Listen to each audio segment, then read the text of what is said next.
Hello, everybody. Welcome to the ATYL live stream on a Wednesday night. It's the Roundtable edition, so we have most of the ATYL Media crew with us, Buddy, Dom, John, Rob.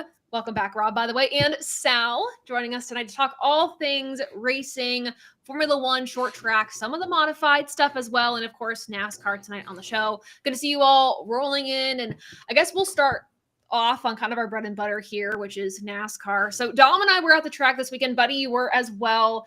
From the at-track perspective, let's kind of talk about that to start. How did we enjoy the weekend, seeing the paint schemes, and also talking to some NASCAR legends during the tweet-up? That was pretty cool, right? Oh, yeah. Yeah, that was awesome. Yeah, I mean, Ron Hornaday, Mike Skinner, they were out there. That was cool. Absolutely. They were walking around. What I compare them to, I was like, they were like Disney characters for like NASCAR fans. It was cool. I mean, Throwback Weekend's always like peak NASCAR for the year. So, I mean, and Darlington is always peak temperature wise too. It was very hot, but we survived and had a good time. Yeah, 100%. I think Darlington was, I can understand, again, like I said in our post-race show, like I can understand that was so boring because Byron led all the laps and we really never had battles for the lead. But I mean, John doesn't have a problem with that. I have no issues with that at all. Hey, heartbroken for you that you didn't get the W in that car, but it's just the scenery, the sights, the sounds, it's unlike anything else. And just seeing all those throwback cars, like again, just you travel back in time thinking Gordon's in the lead dominating this race, just like he did for so many years. So it all comes back to you, and that's why I love Darlington. The one thing that stuck out to me this weekend was, I think, a newfound appreciation for Throwback Weekend, because leading up into the weekend, it was, is Throwback Weekend overdone? Do we need to throw it away? Whatever. And for me, after talking to like the drivers, and I got to do an exclusive with Amber Wells, who basically formed the NASCAR alumni group, just talking to her about what this weekend means to these drivers, I was like, this has to say, whether it's one car that throws back to somebody or it's the entire field, I don't care. It means so much. Ray Fox, for instance, his one of his daughters was like, I felt like I was closer to my dad, or my dad was here, like seeing Todd Gilliland's paint scheme on the track this weekend, which is so powerful. It's so cool. So for me, definitely a newfound appreciation for that. But yes, let's talk about the differences from what we saw at the track, which, yeah, there was one guy that led practically the whole time, but we were able to enjoy some battles in the mid-pack, which is pretty cool. But from home, I'm curious from you three, John, Sal, and Rob, what was the experience like watching Darlington? Sal, was it disappointing? Cool? I thought it was great. Great. Okay. I know there was a lot of hate on like Twitter and the Good Race poll and all that. I felt like maybe there were some battles that they didn't show on the broadcast that were happening kind of middle back that were something to see, but we didn't get the chance. But it was just a good old fashioned ass whipping by William Byron there for most of the race. I had fun watching it until some untimely cautions, but the nostalgia factor is big. I don't know. People complain, but nobody was complaining in the Gen 4 car when guys were lapping each other, putting each other 7 laps down back in the day. So I don't know. I kind of attribute it. It's similar to me to like a pitcher's battle, like not always the sexiest kind of baseball to watch, but there's a lot happening there where you're getting out to your lead, you're hitting everything you need to hit on, and you're sustaining that success for the entirety of the event, of the baseball game, of the race. So that's kind of was my takeaway from the whole race product we saw. Plus, Throwback Weekend's just dope. I mean, I get some of the drivers don't love it, but I mean, the fan, it's for us. It's not for them. Not so true. It really is for the fans and for, those drivers and those families that they're throwing back to. Rob, I'm curious from your perspective as the resident designer of the team, do you have a favorite scheme from the weekend? Honestly, it's probably the Ernie Irvin throwback. Yeah. That's right. Actually, my girlfriend, who's also a photographer, also loved that throwback. It's a good one. So we were hyped to see it on Saturday. Yeah, I'm trying to think of like a cup one that. Honestly, the winners, Denny Hamlin's Carl Edwards throwback. I was a Carl Edwards fan back during those days, so that was that was real. That was real fun to watch, and that was an immediate pre-order. Yeah. So yeah, as a 2311 fan, like the end of the race, was what it was. Also as a Blaney fan as well, but seeing that car, get another win was super cool. I was hoping Denny would do a backflip, but unfortunately, but honestly, Terrible. I was actually watching the women's basketball championship. Oh, yeah. Go Huskies. So I started watching the race right after the Barry crash. Okay. So I started watching once it got good. So I saw the back end of Byron's dominance. I knew I had been keeping track of it, so I knew he had led every lap. But that last pit stop, that cycle was so interesting. Yeah. Like, and that's, pit strategy is like what I love most about racing. Like, it comes down to tire management or fuel mileage. Like, that's my kind of race. So I was really excited to see that unfold with Blaney, running down Reddick. I got similar vibes to Homestead. I wish Reddick had been able to put up more of a fight. But I mean, his tires were shot. And then obviously the yellow that kind of threw a wrench in the whole deal. But yeah, honestly, like I love Darlington. I definitely want to get there one day. Best golden hour track ever. By far. Yeah, I was happy with it. I'm with Sal. It's a lot of I think throwback in paint schemes and in just overall how the race unfolds and nostalgia factors, a powerful thing, and I'm right with him on that. And you mentioned how you love watching these races with pit strategy, where pit strategy really is the heavy focus of who wins and who doesn't win. And unfortunately, John, it came down to pit strategy, bad pit stop for William Byron. And I don't want to say curious your thoughts on that, because I know your thoughts, but seeing that team, struggle with the pit strategy there, and that's what caused it. Were you surprised, or no? I wasn't surprised. It seems like all of my teams just suck at strategy this season. I was gonna say, brother. There's a very bad trend. There's a very bad trend going on. I'm here with you on the F1. Yeah. It's sad, but I thought it was a good race, and also on the strategy side, I like you said, it's one of my favorite reasons why I love seeing these races go long, and when you have tire wear, and when it comes down to who's gonna undercut, who's gonna potentially overcut, and with Reddick coming down, I don't know what Rudy Fugle was thinking, because the tires were just shot. Well, they were shot. They were shot on the 24.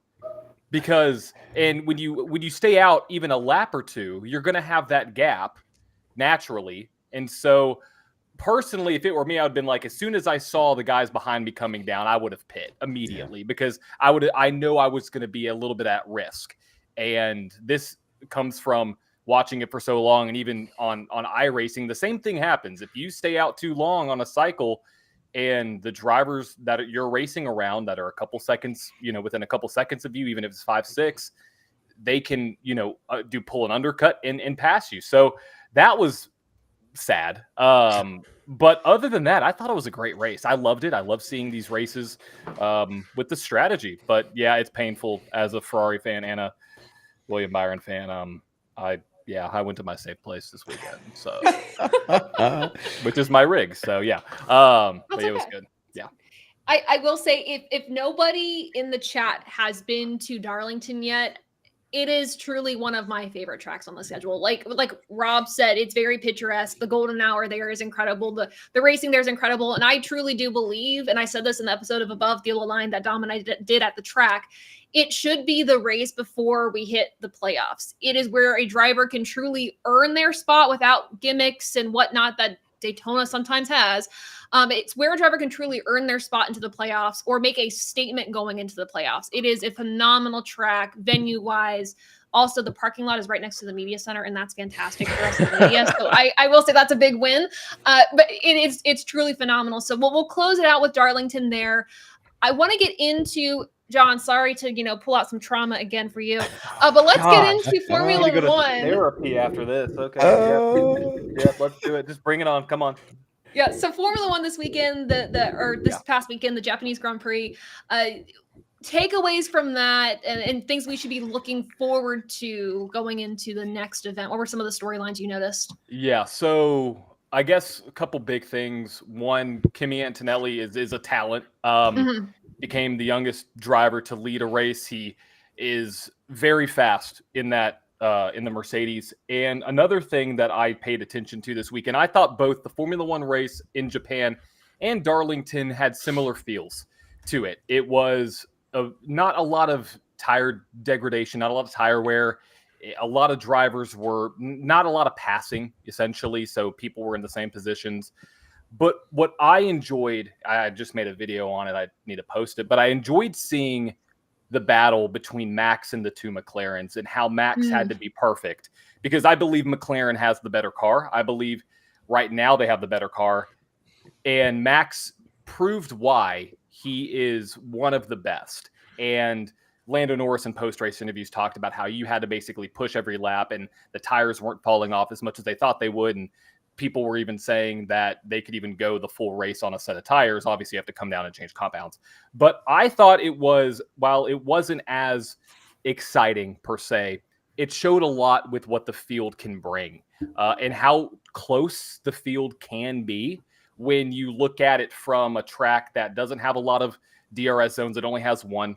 And also, that McLaren is beatable. Now, people are going to say, okay, what about Oscar and what about Lando? They would have swapped them?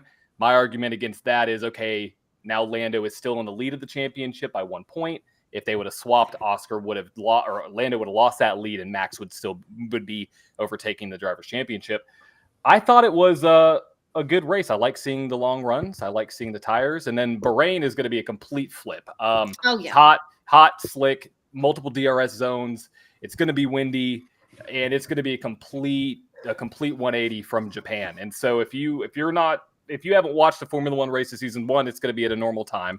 It's not going to be at like 12 o'clock or 1 o'clock in the morning, thank goodness.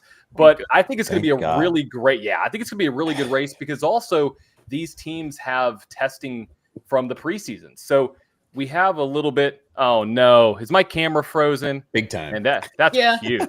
That's real cute, guys. Wait, are we back? Are we back? Hello. No, we're not back. Okay, this is even worse. I'm even. Dude, you're having a hell of a week, man. So Byron loses. Ferrari got to keep this PG. That's even worse. Okay, now we're gonna just keep on talking through this, see if this works. You're good. You're good. You're good. You're good now. We got you. Yes. There we Welcome go. back. That's a positive, I guess. Welcome back, sir. How long was I frozen for? Maybe An hour. 40 seconds. An hour? I'll take Buddy's input on that. But It was a 40-second pit stop for Ferrari. Yes, it was. Yeah. This is Sad. when I leave. That's This is when I tough. press the escape button. But looking at Bahrain, I think it's going to be a great race. I recommend if anybody hasn't watched a race this season, this is one that I would start to pay attention to. Yeah. I expect there to be chaos in turn one just because of how long the straight is in. It's a DRS zone. So I expect there to be I'm going to say a pretty decent incident. I think we're going to see a couple cars make some contact. So I think it's good. I think it's going to be a fun weekend. But right now, Max is 1 point behind Lando in the driver's standings. Oscar's right there. So is Kemi. I mean, it's a pretty tight battle for the drivers at the moment. So I think with 4 different winners this season, I think that trend could continue going into Bahrain. So we'll see. Was this was Yuki's first race? Yes, it was Okay. first race The in a Red Bull. Yeah, and I saw. Oh my gosh, the expectations just blew me away. I watched a video before we hopped on where somebody was expecting Yuki to get a podium, and I was like, Whoa! that's not it. No. Exactly, in what world? And so I thought he did all right. I thought he did okay. I mean, it's a new car. Technically, Lawson. Well, I guess not technically. Lawson did out qualify Yuki, and so I think it's gonna take some time to get used to the Red Bull. Is it going to be, you know, a Max Verstappen 1 and 2 situation? No, I don't think personally Yuki's going to be able to drive the car as well as Max will. But I expect Yuki to be battling up there in the top 10, top 6 as the season goes on, because Helmet Marker already came out. I think it was either Helmet Marker or Christian Horner came out and said that they're going to have Yuki there the entire season. So we shall see.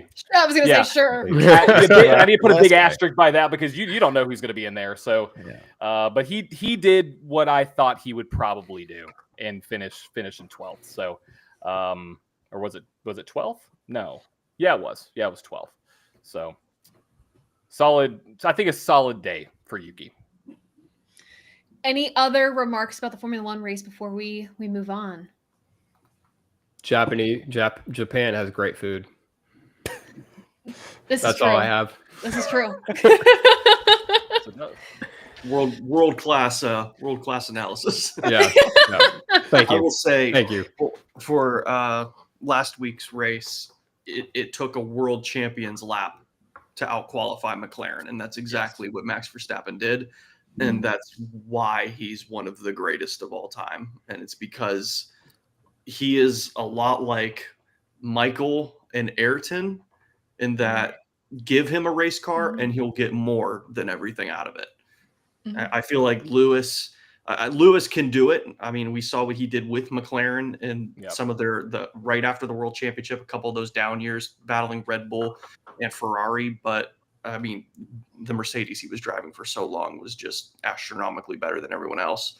But he still outqualified his teammate Nico Rosberg, who was in equal equipment going just as well. So, but I would compare Max to Michael and Ayrton and just being otherworldly in qualifying. Yeah, for sure.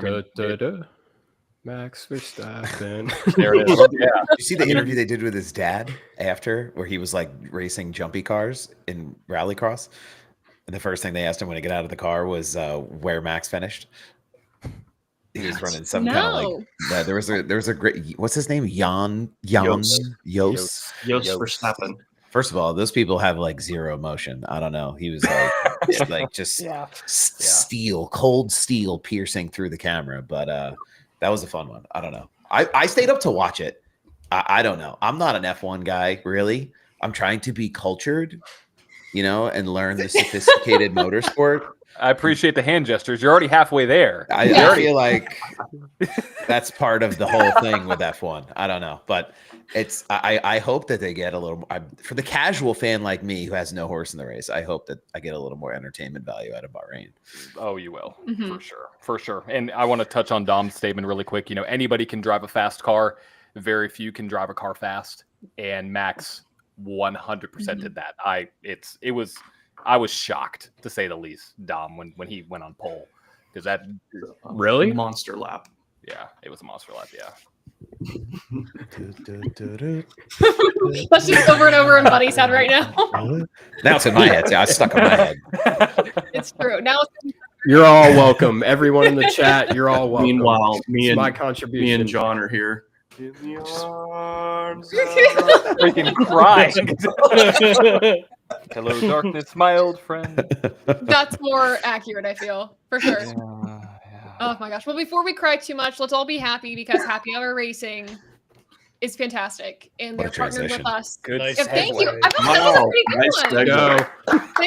Thank you. Ravaging Wolverine. Don't diss me in the comments. Like, that was pretty good. I think so. But not so much. But yeah, Happy Hour Racing is a great partner of ours. They have fantastic merchandise, officially licensed Formula One, INDYCAR, and NASCAR merchandise. They just got a lot of new INDYCAR merchandise in preparation for the 500 this year, which we are so excited about.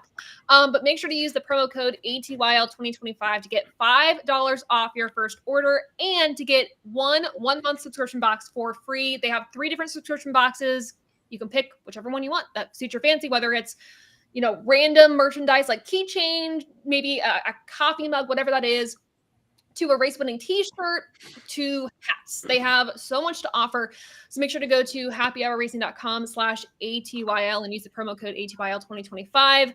They sent us all merchandise of drivers that we love, series that we love, and it's awesome. I literally have where's my Dale hat? It's up here. But I have a Dale Senior hat that I've been wearing pretty regularly. I'm very excited about it. So again, make sure to show them some love and support as they support us.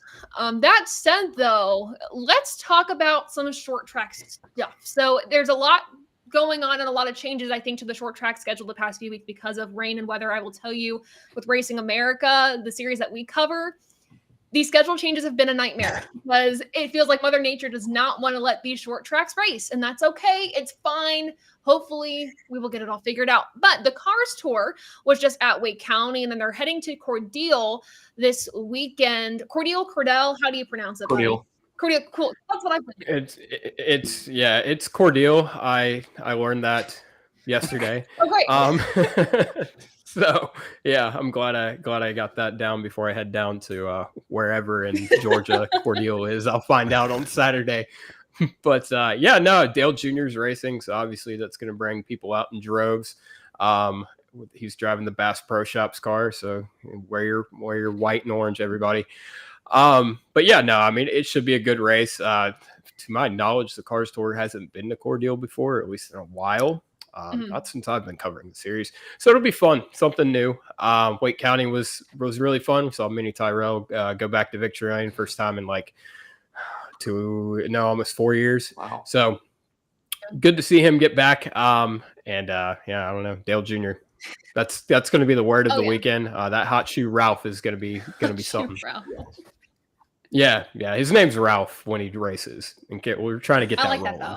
I like that. Vintage. Yeah, Dale Jr. as an owner, Dale Jr. as a series owner, Ralph as a driver. So he's gonna just change personas. Ralph. He flips the switch and he becomes Ralph in the car. Yeah. I love that. Yeah, exactly. Yeah, watch on tour. We'll try to get away with Ralph. We'll see. We'll see. Yeah. Oh, in the chat, Cars Tour on This is a big deal, FS1 too. All-Star Weekend. Yes. Yeah, that's going to be unbelievable. That's going to be everybody's going to see why, we have a Cars Tour show on this channel. And everybody's going to know Buddy was right. That's all it matters. I mean, the Cars Tour is really good. The racing is super good. The personalities are awesome in that series. Absolutely. I mean, yeah, and the fact that we're getting a race on the FS1 and the fact that Dale Jr. and Kevin Harvick are going to be covering it along with the Flow Racing guys, Eric and Blake. I mean, you're gonna get all the best aspects of the Cars Tour right in front of a lot of people's eyes, and it's gonna blow up. Are they running the mods on FS1 that weekend too? Do you guys know? I don't know the answer to that question. No, they're not. Rob can confirm. Very sad. Well, as a Northeasterner, I wanted to see Tommy Baldwin's head explode on national television. No, you gotta subscribe to Flow to see those crash outs. Damn. All right. Yikes. Yeah. I have a question for Buddy. I don't know if you'll know this because I don't think they've publicized it. Do we know if or when Junior's running the Bud car again? All right. So loaded answer. Here we go. All right. So obviously we know he's running Bass Pro Shops this weekend. He's running Sun Drop at Tri-County in October. There is a Bud race. Junior mentioned on the Dale Jr. download that he's racing in August at some point. My prediction, probably going to be Florence, but just to be different, I'm hoping it's Anderson because that's another new track on the schedule like Cordele is. So I would imagine maybe Junior wants to, entice people to come out. And then also, it's another track that's kind of far away. And I think, the more people that show up, obviously, the more beneficial it is for the entire series. So bringing Dale Jr. there helps the series even, when they have to go far away. So my prediction is Anderson. It'll probably be Florence. Gotcha. If he comes fully out of left field and does the Oxford 250. Oh my God. I can honestly say he's probably not. That would be a time. Oh my God. Boy can dream. A boy can dream. I actually, hang on. Somewhere up here is Kevin Harvick's Oxford 250 winner. So that's badass, though. Nice. I represent. Nice. That's such a fun track, though. I enjoy that track. Yeah, Buddy might have every Harvick 124 ever produced by. I have every win. That boy. Wow. See, For sure. that's what I'm trying to do with Yeah. Joey. Badass. I'm getting close. Badass. Yeah. but- Yeah. Kevin Harvick AF. Very, very on brand with the shirt. Yeah, there you go. Yeah. There you go. Yeah, there we go. Perfect. I love it. That's right. Anyway, come out to Cordell this weekend, or Cordell, whatever you want to call it. It's gonna be fun. Come see me. Other short track races to highlight too this weekend on the Racing America side of things is the ASA Southern Super Series will be at Five Flags Speedway, and then you have the CRA Street Stocks at Highland Rim. The Icebreaker, of course, has been postponed for like the 30th time. It's only like the second time it's been postponed, so like I'm exaggerating, but it's been a lot. It's been postponed until April 16th. That's a Wednesday at Thompson, and that's when Rob, the Modifieds, are going to be racing. Yeah, we're gonna be back rolling for the first time in over 2 months. Which is crazy. We start our season before any other touring division, a week before everyone else, and then we take 2 months off because you can't race anywhere up here because you can't race in snow, and unfortunately, you also can't race in the rain. So we've been bit by the rain bug 2 weeks in a row. First time they postponed, turned out they really didn't need to because it didn't really rain. So we ran half the Icebreaker on Saturday with the Monaco tri-track mods, and they did fine. And we moved to Saturday, this past Saturday. And that day it actually rained. Like it rained a lot. So now we're running on a Wednesday, which is not some people might be like, a Wednesday? Like, why are you running on a Wednesday? It's actually something that happens at Thompson with the Modifieds. We'll do it again in August. We'll run on a Wednesday night. And we're actually so the race was supposed to be an afternoon race. It was supposed to be a Sunday afternoon, then it's supposed to be a Saturday afternoon. Now it's a Wednesday night, just like it is in August. But it'll be interesting to see because obviously conditions are going to be way different. I haven't even bothered to look at the forecast yet, but I'm sure it's going to be much colder than it is in August. So it'll be interesting. Ron Silk won the Monaco race for the Icebreaker. So Ron Silk won Monaco. Yeah, Ron Silk won Monaco. They're open wheel cars. But yeah, so he's already. I mean, he's got a win under his belt. Patrick Emmerling won the first race at New Smyrna. Justin Bonsignor is the defending winner at Thompson. If I'm correct, he is the at least active driver that leads in wins at Thompson. So he'll be competitive. And just an interesting note, the fact that it got postponed again. When it got postponed the first time, Tommy Baldwin was not going to run because of scheduling conflicts with the smart mods down south. Luke's already running the full schedule there. So they're committed to the smart mods. And they would have, you miss a race, you're not going to win the owner's championship. So now they're back to race on a Wednesday. So they're now back in the hunt. I'm interested to see how Luke does because obviously he tears it up in the smart mods, defending champion there. Really impressed in the truck series at Martinsville, and really impressed at Martinsville in his tour debut, and then won the pole and ran well at New Smyrna. So I'm really interested to see how he'll do. And obviously no bias there being, one of the on-brand clients. But no bias at all. No. But I will not be on brand at Thompson this time. I'll be under the NASCAR umbrella for that race. So instead of having 5 guys to cover, I have 30. So it's a little bit more of a responsibility, but maybe a slightly bigger paycheck. Hey, that's pretty cool though. Working for NASCAR themselves that weekend. Yeah, fourth. This is my third. Yeah, this is my third year doing at least one race for NASCAR. So and second straight Thompson race. So give a shout out to Rob for letting us know Ron Silk is more successful at Monaco than Lance Stroll. Yes. That's why we love you. What has happened? What So has glad happened you're back. indeed? What has happened indeed? I bet you can pass it, that Monica. Probably, yeah. Probably. But like I said in the chat though, because of Suzuka, where the air was so important and the passing ability was so hard, Suzuka might have just saved Monaco. Oh, I'm going to answer Adam's question in the chat. Yes. Lee USA Speedway was the first track I ever shot at in 2020, July 2020.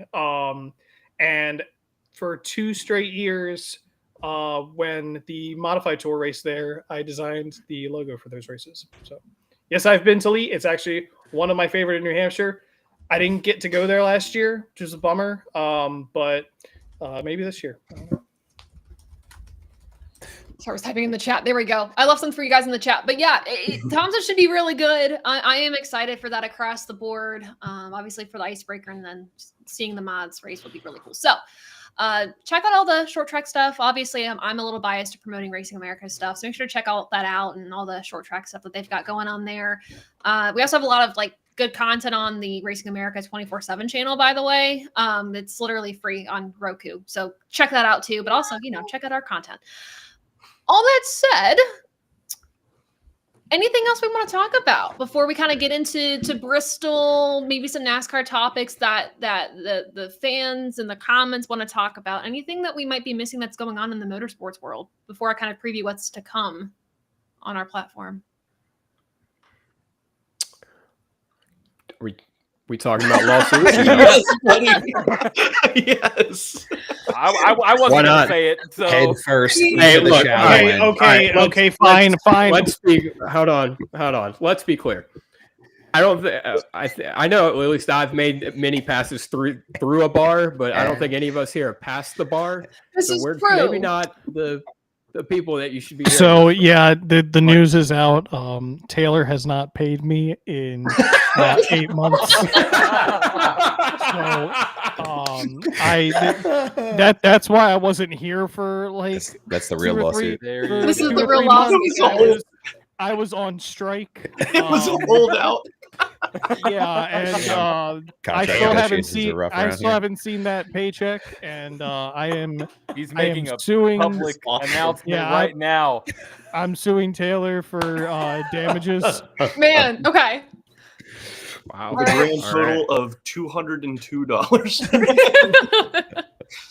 And 2 cents. And don't forget the cents. I need everything. Yeah, every penny, everything. Every penny. I'm stacking them. Oh wow, whatever. Oh, By man. the way, Corey LaJoy will be in the field for Bristol this weekend. By the way, speaking of that, Options out. Mhm. For Rick Ware Racing. yeah.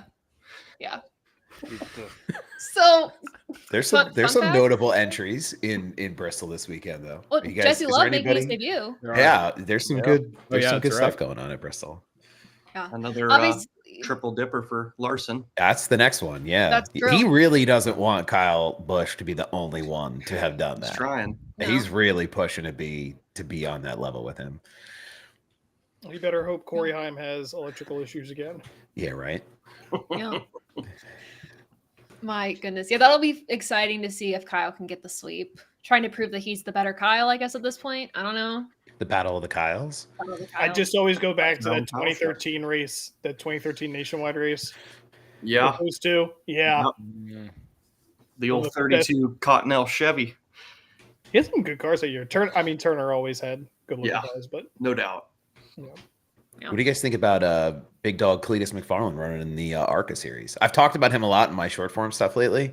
I saw that. A little bit of a fanboy of Cletus, so I followed him pretty close. I lived vicariously through his reckless decision making and just overall Americanness. I wish I could have a mullet like that. It would be just incredible. But what do you guys use? Any predictions for the Cletus stuff or the future? What he's doing? He's gonna succumb to ARCA. I was Yeah. going to say the exact same thing. I Yeah. think not because He's I don't gonna- want him to do he's good. gonna I have just think fun. he's going to wreck because he's in the ARCA race. Yeah. Yeah, them's the ARCA breaks. I've seen a race live at Bristol in the ARCA series, and it is the gap between You're funny. how can I say Facial this nicely? expressions. Hold on. So the gap between the leaders in the back, it's a huge gap. I mean, massive on speed. But it was kind of rough to see. Yeah. And so I'm Yeah. curious, like, I think he could. We know what car he's in, right? And what team? I think he's back with the same group he was with at Daytona. Yeah. So Yeah. I mean, if they can Depends. bring speed and he could avoid getting run into, he may finish top 20. You think it leads to anything for him down the road, though, that he's going through these ARCA races at Daytona and Bristol Well, and Darlington? my Yeah. my thing is he has like his Freedom Factory stuff that he's really, Yeah. raising up. He's doing a lot of content with Greg Biffle. Like, I guess my thing is, I don't know if he seriously wants to like compete on a good regular basis in NASCAR. Like, does he not? Yeah. Is it just for content? Is it not? Like, and that's nothing against him. It's not to be disrespectful. It's more so what are his goals, right? So it could lead to something. He Yeah. brings a lot of value to partners. I think you kind of hit the nail on the head. I don't think he's really trying to do this full time, but I mean, I think he easily could, be the type of guy who, runs 3 or 4 ARCA races a year, maybe run some truck races at some point once he gets his feet under him. Somebody that we could just see around kind of popping up every now and then, like, a path that Travis Pastrana probably should have taken, just Very- to That was do the it, to do it. first to that each came, other. that Yeah. came to my mind. Yeah. Pastrana. But even too, like, even if it's just like more content for him, it does provide ARCA a lot of value. Like, so many social Oh, yeah. media views, eyes on the sport in general. Like, it's a win Yeah. for all parties. So, like, I'm fine with it. Like, as many races as he wants to do, Yeah. awesome. But don't know what it leads to, I just put him in the cup. Just put him in the He'll cup have car. fun. You know? Yeah, I mean, yeah, Cup Car Talladega, let's go. Yeah, That's it. Lock it in. absolutely, yeah. The Rock 66 I think we should. driver. I think we should put him in a red 61 at Talladega. Oh God, I No. get it. Okay, Kevin. I No, get it. I get no, it. no. It I took am- me a second. I am with the right people. I am really with the right people. That was a deep cut, and I am so No. happy. He goes, Look, cheer. I can hear his. Look, I can't be talking about Southern draws, but I can hear his Southern draw be like, you don't think they saw this big red 61 car out there? Oh goodness. Anyway, So now this has to be a thing, but oh well. Okay, now we have an awful segue. So I'm sorry, you guys. I ran out of steam here on the segue part of this, but Benzik Designs. We know the economy for diecast is rough right now. However, that does not mean that you should stop displaying your diecast in a really cool and inventive way. That's why we have Benzik Designs, making diecast displays not only for your NASCAR 124s, but for your 164s coming out very soon. Working on some stuff for Formula One and INDYCAR diecast as well. But if you use the promo code ATYL 2025, you get 20% off your order. You can save a lot of money in these harsh times, but also get a really cool diecast stand in the process. Also, Matt Benzik is a great friend of mine, great friend of the shows, and he does excellent stuff. So make sure to check out Benzik Designs, linked in the description, and of course on our website. If you go to abovetheyellowline.com, you can find it all there. But yeah, I guess this is something we could talk about, quite honestly, the diecast economy. Not to get super political, whatever, but where are we going to find our diecast now? Are we going to eBay or are we going to like flea markets? Like, what's the plan? I need to know the plan. Okay, so I have a theory here. Well, it's not a theory. It's a hope. Okay. Game theory. It's a Nice. and just like that, I hate Dom. Take much. No, so my thought is this. I'm kind of hoping that people are like, you know what? 124s aren't worth it. They're too expensive. And then maybe they'll start pre-ordering 164s so we can get some damn ones made and I don't have to keep hiring custom. This is actually fair. This is Um fair. That's a good point. This That- could, that- honestly, realistically, this could drive the 164 scale. but sales that, growth. like I joke, but like honestly, like that was a thought I had. I was like, well, maybe, like I don't think the increase is enough to like tank the market. Well, and there's it's a one lot, person, but one company making all the diecast too. So That's the biggest thing. Yep. Yeah. Not a lot of other That's- competitors out there. I'm that still world. wondering because Hendrick has some type of partnership with Greenlight, and because they made those like 57 Chevy anniversary cars last year, they're making monster trucks this year with yeah. paint schemes from this year. So I'm wondering if that becomes something down the road. I would hate to see it just be Hendrick cars because we already have that with Lionel. But I'm gonna mention something that I already mentioned it to Taylor and Dom today. I went to my local Walmart today, and I got real excited walking down the diecast aisle because I could tell they had just restocked the Authentics Petty Wave. Mm. It's always a Petty Wave. The disappointment. But yeah, no, that's again, all kidding aside. That's was kind of my initial thought was, maybe this will drive people towards, the more affordable scale. But I think in the long run, I think, I don't think it's going to tank the market as you said, there's one person making it. So, Well, if you enjoy doing it, and the thought process too is obviously there's only one person making current diecast in NASCAR, and that's Lionel. And obviously, because they're the only ones in the market, they can do really whatever they want with the price, which a little scary. But I do think this will also help people like Mean Motorsports. Booth 34. Yes, for some of their newer stuff, especially with Mean Motorsports, are probably going to have to hike the price up too just to compensate for what they're getting. But like Booth 34, for instance, they have an incredible selection of diecasts that they keep, and they're always like super affordable from every time I've gone, Dom, when you've gone.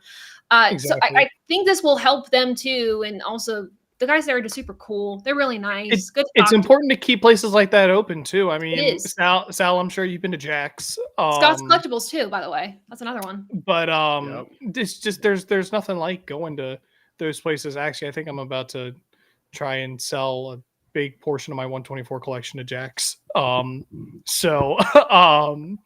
it's important to keep places like that open. Like, there's nothing like, buying a diecast in store. Like, is it easier to do it online? Yeah. Do we have to order them online in order for some of them to get made now? Unfortunately, what did Lionel say? It's like over 50% of the orders they process have to go through pre-orders because they don't know if they're going to make them or not. That's a crazy number to me. Like outside. And it's insane. It's really relying on. I think it's an unrealistic expectation, and I think the numbers made are unrealistic. Especially for certain like drivers. Like I noted, notice the teams that don't get made as a Tricon Garage super fan. None of their trucks ever get made. Never. The Truex cars will get made because it's Truex. Right. Perfect. But yeah, I was gonna say Sal's happy. Like, all right. Sal's happy about that one. And so am I. But I think the MOQ number is, ridiculous, but I also am not business savvy enough to like give you a solution. Yeah. I mean, it Makes comes down to sense. the bottom line, I think. And I think what they could do, and I don't know about the backside of how Lionel does it, but even just doing let's not do a pre-order and do like a small run, like of like 50 Batches. or like just small batches, because I've seen, because I ordered SVG's Red Bull, Zilich's Red Bull, both autoed, and then Byron's Elite one. And there are certain cars that typically sell more than others. I think they have enough data to go and say, okay, we can run a 50 car batch, which would inherently make those more valuable because they're such a small batch run. Send them. I mean, I feel like people would like you said, Rob. I mean, if it was a Tricon, whatever it might be, people are gonna, I would imagine, buy it. And also, I think it also could help like Greenlight, because I've been holding this freaking IndyCar. I've been waiting to say this, but Greenlight makes these really nice, The quality. small, yeah, and they have rubber wheels. I would love to see these in rubber wheels again, and Yeah. so I think Be it sick. could open up Like the the old days. door. Well, yeah, open up the door for like a Greenlight to come in and maybe somehow innovate, because I love the product. I mean, I think Greenlight has great stuff, especially in the IndyCar scene. So Yep, 100%. Can Yeah, vouch. They used to make pace cars for NASCAR, yeah. which were really cool. If you're not looking for new stuff, I think the white tent flea markets outside of the tracks are going to be 100%. the spot to be. 100%. As I'm packing up my house here, like I made like a whole video of the different die casts that I've collected over the years, and like as I'm going through them in my head, I'm like, I have purchased, first of all, way too many of these, but I've also just how many of these have I purchased from toothless 3 beer in gentlemen at the white tents, and I love it. I mean, every year at Dover, you're up to your knees in mud and day old rainwater, and I leave there with backpacks full of stuff. So it's like, I think those folks, I know they're not like as suit and tied up as most of the regular businesses producing them, but if you're into the throwback ones like I am, like there's not a ton of new die casts I'm looking to grab. I have to say that out loud, otherwise I'll pre-order every single one that I see.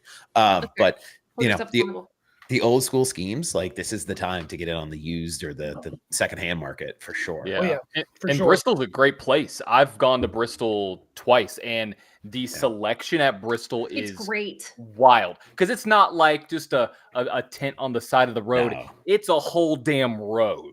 Like it is tent after tent after tent, and like you said, those schemes. Like I found this thing at a freaking bookstore. Yeah. Freaking Spider-Man Yeah. at a bookstore. Like Thrift Right. shops, Yeah, Goodwills, like, Goodwills it's- are goated. Literally, Goodwill. I'm hitting every Yeah. Goodwill in the Charlotte metro area when I go down there later this month. I have a Literal- whole list. It's You have happening. to go to went to a shop 234. today. They're at the top of my list. So Yeah, I mean that's the thing about New Hampshire. We don't really get the tents. We get a couple, but it's not. I mean, I've been to Charlotte. I mean, with Taylor and Dom, and It's the It's dangerous. it's the Mecca, like though. Come on, that's like the one. I had my arm around Dom and I was crying. I'll never forget it. I had to physically like pull Adam away from the 164s at Mead because he literally had like a whole box just filled with them. I'm like, dude, you told me to hold you accountable and like give you a limit. You've passed your limit. He's like, but I gotta buy more. It's bad. It's really bad at Charlotte. But no, support your local diecast vendors and sellers in the tents. They See, literally my have the cool stuff. My problem is I go into the tents and I'm like very patient. I'm looking through. It's always cool to see those older cars from the early 2000s, 1990s. But I know what I'm there for. I know what I'm looking for. And I'm just like, man, that one's really cool. Oh, I like that one. I don't think I want that one though.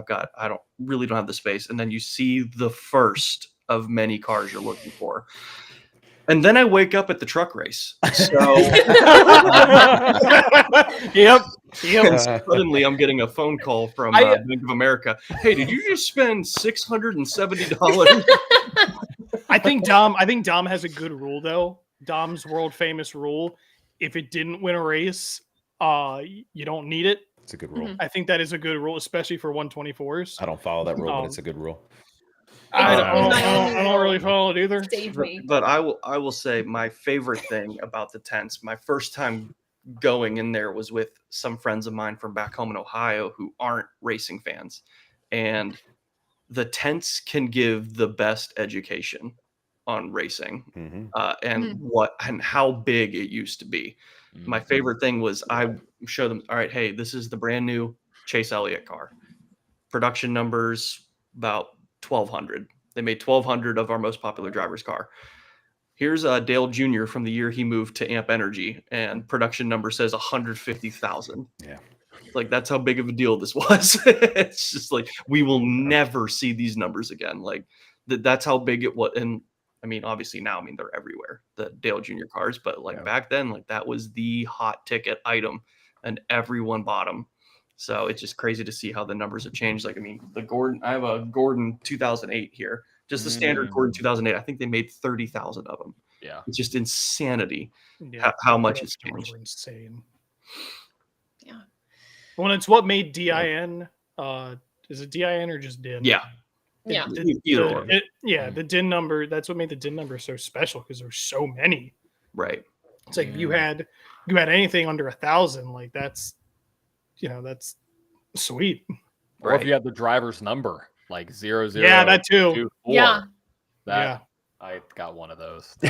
Oh, That's badass, though. sick. That's sick. That's sick. Did you have to ask for that, or was that just by happenstance? So I feel like you asked for that. it was a giveaway that Exalta was doing, Ooh. and I won the giveaway. The signed Byron right here, and see if you could see this right. Oh yeah, through the window screen there. Can you tell it says 24? No, but I believe you. I believe you. I'm straight up lying trust right you. now. He has no reason to lie. He's clean. The story's too elaborate to have been made up. No, and that just also, when you have those cars, even from back then, and you have some of those iconic numbers, if you find them, that just inherently makes whatever diecast it is more valuable. Like you said, under 1,000 when there was 150 or 100,000 made. I mean, it's fun, and that's why those tins. It's so fun, like you said, Dom, to go and what you're looking for. I always look for the Red Bull cars, the early Red Bull cars from the COT days, which are Good luck. so hard to find. So I've never found one because of how sought after they are. eBay, come on. Only a couple $100 out of your pocket. Yeah, I'm lucky enough to have 2 of them. Oh, shut up. That I've had. that okay. To be fair, I got them when they were made. There you go. Yeah. Yeah. So That's like, makes sense. I would maybe pull the trigger on a 164 now, but like, there's no way I'm spending, X amount of my 2 that I would love to eventually get one day, and I've seen them so many times, but I don't have the funds to do it.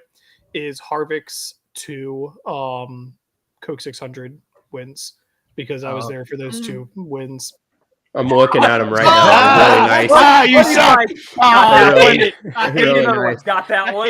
I hate it. Yeah, which one yeah. did you want? Keep 'em coming. That was, Yeah. great. Yeah, Casual. up here, That was so good. second shelf I hated down. That's so good. Gonna have a heart-to-heart with Buddy here. Yeah. I don't know, man. I don't collect diecasts. None of my drivers win, so it doesn't really affect me. I'll have a heart-to-heart with Buddy. I have one Harvick That's it. car, That's all I got. and it's Okay. from one of my favorite races I ever watched at my papa's house, and it's his 2011 Auto Club win. Because the way that race ended was just out of control. Yeah, I love that car. I'm so Let me glad guess. I Let me didn't guess. buy Is it's right near? Is it near the Charlotte win? No, Charlotte wins over there because it's special. Ah, Not the Auto Club's not special, but I was at. See, at he's Charlotte got for those. 2 other ones I want. He's got the Harvick, the 2011 Martinsville, and the 2012 Tide truck. I was gonna say I saw Oh, the yeah. Tide truck. I saw the Yeah, Tide yeah. truck. Oh my Yeah. god. Are we just All Yeah, right. that's the camera angle There were you some. need. There were some. nice Is little. that the Reese's? We need There a were some diecast extra tour from levels. Buddy There were here. some extra levels. Need a that I didn't tour? add. I can't pick up my computer. But wild. I'll post some Yes. pictures somewhere. We can put it on the collector's corner. Yes. Yeah. Yeah. Make a collector's corner Yeah. episode. I'll edit Yeah, it for together. sure. I'll Go for definitely it. do it. Yeah, because that's all this room is diecast. Even though I don't collect them at all. You don't have any. Not at all. No, I don't have He any. doesn't have a Yeah. problem, even a little. It's not a problem. I'm just Yeah, waiting for his yeah, green no. screen to fall over. Just like John, none of my drivers win. Just like what? Just like John, none of my drivers win. So. Well, okay, Yeah. I'm not going to argue. I will say, there is one car that I always look for in the tents just to see what people are offering for it, if they have it, and it's the T-Rex car. Oh, Because when The Oh, yeah. actual car or the bank? Because there's The been actual. times where I've seen The the, actual. bank and they're like, that's not what I want. There are sometimes though when the bank is worth. I have Bobby. I got it with Dom at the tents. I got Bobby Allison's Coke car, and it's a bank. But Dom and I had a heart to heart about it, and I was like, "Does it matter if it's a bank?" He's like, "No." It's just one of those ones. Just one of those ones. See, I got fortunate enough to snag a T-Rex car at an auction back home in Ohio for very cheap. And it is currently in a box within a box out of the light, stowed away so that it can't be damaged or at any point. So it is. I'm hoping it is sitting and appreciating right now for future sale. I'm gonna end my diecast discussion, our diecast discussion, on one last note. Somebody, whether it's Lionel, Greenlight, Matchbox, Mini GT, I don't care. Somebody start making modifieds, Oh, that'd be please. sick. I'd be first in line. Those things are dope. There's Yeah. Facebook groups that people. I'm tired of making things my from. own. They're Tired cool, of making man. my own. If you can make me a Jimmy Blewett 76, I would very handsomely pay you for something like that. I am in the process of starting to make new decals, so that might be a possibility. I would love that for sure. That's my guy. I love him. The art of the deal. Well, everyone, hopefully you've enjoyed this conversation about diecast. We're a it's little a problem. On a little bit of a Can't tangent. tell. I don't know It's what a you're talking problem. about. I don't can't know wait. what I'm you're coming talking down. I'm gonna buy another tire and do matching end tables. That's gonna be the move. We're in That's this actually together, sick. John. Oh, Okay. do it. I can't What'd you wait. So we're in this together, John. We are. We have to be. Oh We have to be. I can't reach anything. We'll have to update you all with some new episodes of Collector's Corner when we get new die casts and to show okay, off our guys. collections. My driver and, never won either. It'll be cool. Hey, that's my buddy. Mm. Oh, I love Reed. love that. If you guys want to send in photos of your diecast collections, we already have a lot of yours submitted. We were going to do an episode in January, then obviously, as you all know, times got really busy, but hopefully in the next few months, we're able to kind of review all of your diecast collections. But if you want to send them in, just go to the abovetheline.com website, find the contact page, send us your collections. We'd love to look through them and love to talk about them. As you all know, we're passionate about diecast collecting because they tell a story. It tells a story about the history of the sport and our history with the sport. So it's really cool. But everyone, thank you so much for tuning into this episode of the ATYL Live Roundtable Show. We appreciate it. Coming up, we're going to be slowly previewing the NHRA 4Y Nationals happening in Charlotte. We will be there. Myself, Adam, and Dom will be covering that race. We appreciate NHRA for inviting us out to that one. So we're really excited to cover that and kind of launch some NHRA coverage on the platform. Duke is going to be heading that. And we're very excited about that. So to lead into that, stay tuned on our social media platforms at ATYL Media for special guests that'll be on the stream next week and the week after from the world of NHRA. I cannot wait to talk to them. I can't wait for you guys to hear who they are. But in the meantime, I want to thank our incredible partners at ATYL Media. Of course, on brand, shout out to you, Rob. Benzik Designs, Happy Hour Racing, The Bright Mentality, and of course, Go Locker Racing. They all do incredible work. They're incredible people. And we want to be able to do what we do without them. So we appreciate them so much. Again, all of their websites and everything are linked in the description below. And of course, for more from us here, you can find our social media platforms with our usernames on the screen right here. And of course, go to abovetheline.com. We're actually redoing the website right now, and I'm really excited. It's going to be a work in progress, but it's going to look awesome when it's all done. So stay tuned for that too. But thank you all so much for tuning in. For myself and the ATYL Media crew, have a good night. Have a good